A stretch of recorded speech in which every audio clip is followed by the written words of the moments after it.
Hey there, fearless adventurers of Africa. The crack of gunfire shatters the heavy silence as hunters confront the rising danger of crocodile attacks. Do African hunters have any special strategies for handling this elusive and invasive species? What's the true price of their risky decisions? Drop a number 1 in the comments to stay tuned and find out. Shoot him again anywhere, in the body. Yeah, okay.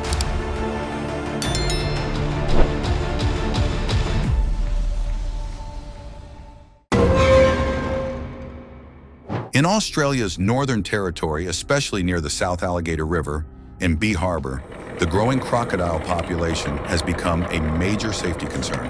A species once on the brink of extinction now roams freely and often ventures close to residential areas.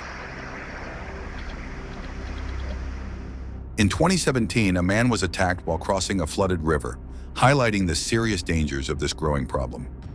Wildlife rangers have been capturing and relocating crocodiles from high-risk areas to protect both people and the environment. With an estimated 100,000 crocodiles in the region, what new threats could emerge if this invasive species continues to spread?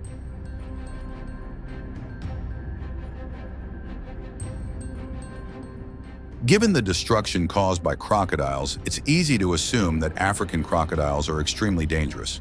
However, back in the 1960s, crocodile hunting in wetlands was closely linked to tradition and survival. Young men between the ages of 18 and 25, armed with bows and arrows, would venture into the waters of Lake Victoria and the Okavango Delta. These regions, home to the massive Nile crocodile, often weighing over 450 kilograms, became prime hunting grounds. Hunting groups, usually made up of 3 or more men, relied on teamwork and shared knowledge passed down through generations to face this formidable species. Each encounter demanded patience and precision as hunters tracked their prey, often only glimpsing parts of it above the water surface. At the time, there were no hunting restrictions, allowing communities in places like Tanzania and Botswana to control the growing crocodile population year-round. This success was often achieved without the need for any special preparation. The hunters carefully chose strong branches from steel oak trees to craft their spears, making sure each one was fire-hardened and perfectly shaped for maximum effectiveness. This preparation was vital as it directly determined the success of the hunt. The spearheads were often designed with 3 sharp points, symbolizing precision, strength, and unity, a powerful reminder of the teamwork required for a successful hunt.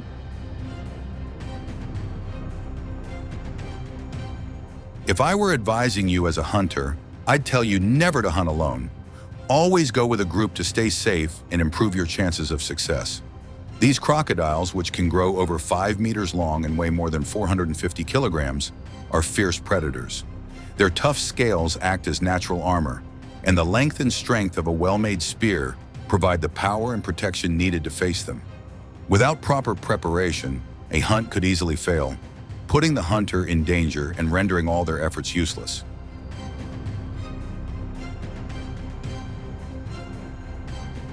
In the 1980s, crocodile hunting in Africa transitioned from traditional techniques to the use of rifles.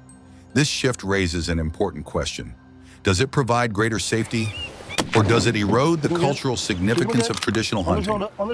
Modern hunters, now armed with rifles, must remain completely silent and keep a distance of 50 to 100 meters to stay safe. Have you ever hunted crocodiles using this method? If yes, comment with the number 2. If not, comment with the number 0.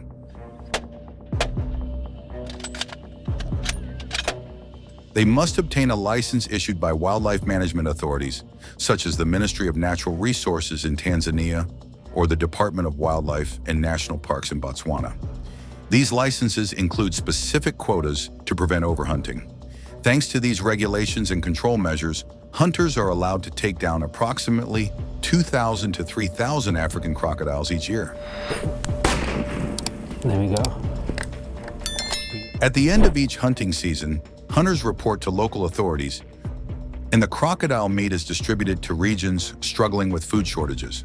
This practice reflects the deeper purpose of hunting. It's not only about skill and tradition, but also about supporting communities in need. The pressure in hunting is very real, and every move counts. What are your thoughts on how African hunters capture and manage crocodiles in an environmentally friendly way? How can we find the right balance between preserving tradition and protecting nature? Share your thoughts in the comments, and if you've enjoyed this adventure, don't forget to subscribe to follow more thrilling journeys ahead.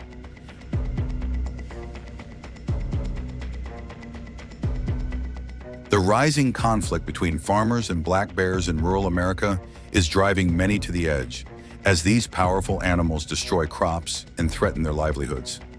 Each year, bears are responsible for more than 30,000 cases of crop damage. In one particularly devastating incident in the eastern U.S., 50 acres of corn were wiped out in just 3 days, causing a loss of $6,000. What do you think can be done to reduce this damage? Leave a comment with the number 1 and share your ideas.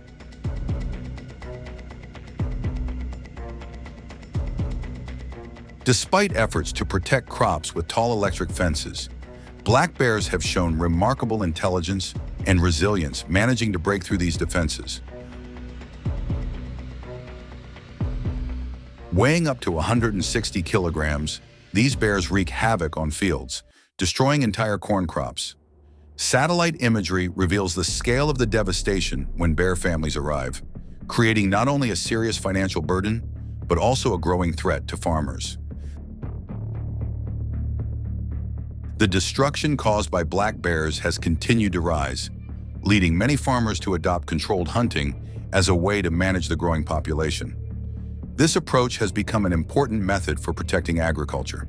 However, hunting black bears is no easy task. It demands both skill and patience. A typical hunt can last anywhere from 3 to 10 days, depending on the weather and terrain. Hunters must navigate challenging terrains, from open plains to dense forests, where only the most experienced can successfully track their prey.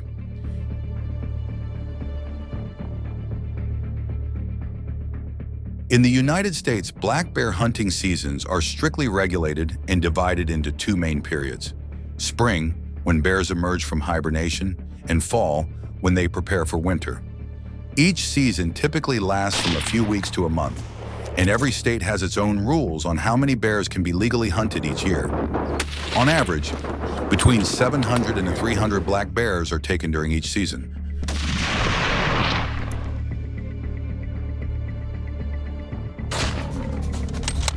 Safety is the highest priority for hunters, as black bears can become aggressive when they feel threatened.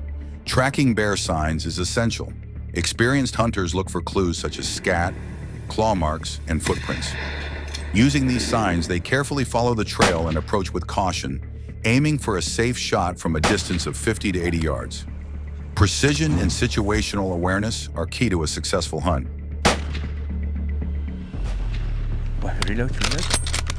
Another key aspect of black bear hunting is the use of hunting dogs, a legal practice in certain states. These dogs are carefully trained to track and locate prey in challenging terrain, aided by electronic tracking devices that allow hunters to monitor their movements in real time, ensuring both safety and success. GPS technology has revolutionized bear hunting, allowing hunters to follow their dogs across vast areas and significantly reducing the number that go missing.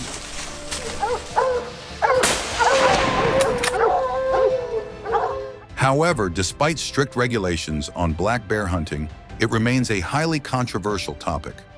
Environmental and animal rights organizations argue that hunting bears can lead to population imbalances and fuel the illegal trade of bear parts, offenses that carry severe penalties, including heavy fines and imprisonment. The debate grows even more complex when certain bear populations face the risk of overexploitation, making the management of these animals an extremely delicate challenge. Still, the challenge remains. How can we balance agricultural protection with preserving a healthy bear population? Both hunting and technology play vital roles in managing this ongoing conflict. A thoughtful and sustainable approach is essential to easing the growing tension between humans and black bears.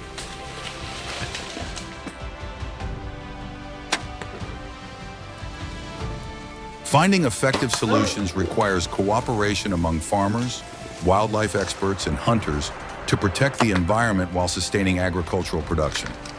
What are your thoughts on balancing conservation and development? Share your opinion in the comments. Type 1 if you think farms should adopt new measures. And don't forget to subscribe to the channel for more updates on black bear hunting.